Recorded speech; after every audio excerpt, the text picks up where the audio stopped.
Well, let's speak to Mohamad Elmasry about this. He's chair of the Media and Journalism program at the Doha Institute for Graduate Studies. Very good to have you with us again, Mohamad. The Egyptian government, as we heard in Charlotte Bellis's report, has cracked down on protests ruthlessly in the past. Just how significant is it that we're seeing people taking to the streets again, people in Tahrir Square and elsewhere, and how far do you think this can go? I think it's significant. I think if nothing else, the Egyptians have broken a very significant barrier of fear. We have to keep in mind that many hundreds of Egyptians have been gunned down point blank range by security forces simply for protesting in the streets. Many others have been arrested. There are probably 60,000 or more political prisoners in Egypt. They're subject to routine torture, including rape. So the fact that people would quite literally risk their livelihoods, their lives, by going out into the street and protesting is meaningful.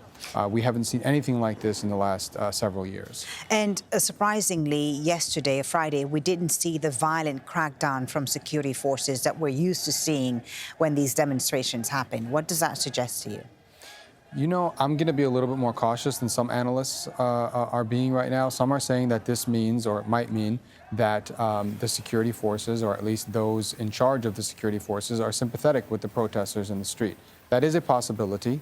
I do think that there are fractures inside the power apparatus in Egypt. However, I also want to kind of remain cautious. This was the first day. Yeah.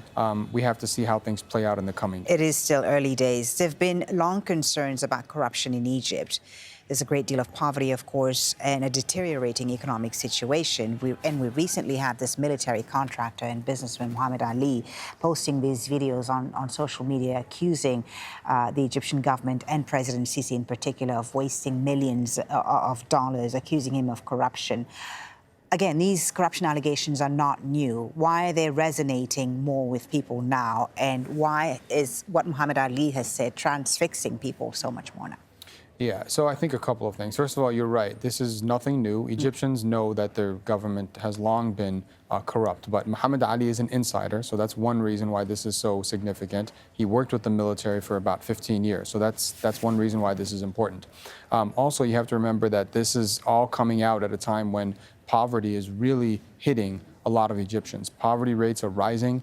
About 1/3 of Egyptians live on about $1.50 a day, and according to the World Bank, about 60% of Egyptians live in poverty or are vulnerable. The Sisi government has issued a lot of sort of economic austerity measures. They've cut subsidies, and Egyptians are finding it difficult to commute to work, to pay for health care, and even put food on the table.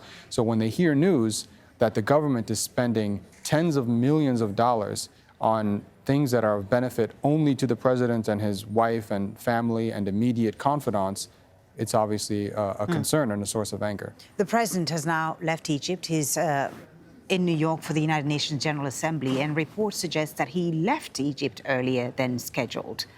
What could this mean? I know we're speculating here, but it's quite interesting, isn't it, that he would leave earlier and these protests happen as he leaves?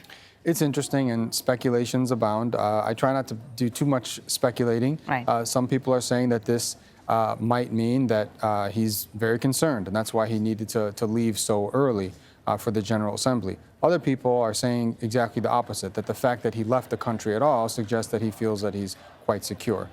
I'm more inclined to sort of wait and see and watch how things play out over the next couple of days in particular. Yeah, it'll be interesting to see if there are more protests in the coming days. Thank you so much, Mohamad Elmasry, for speaking to us about this. Thank you.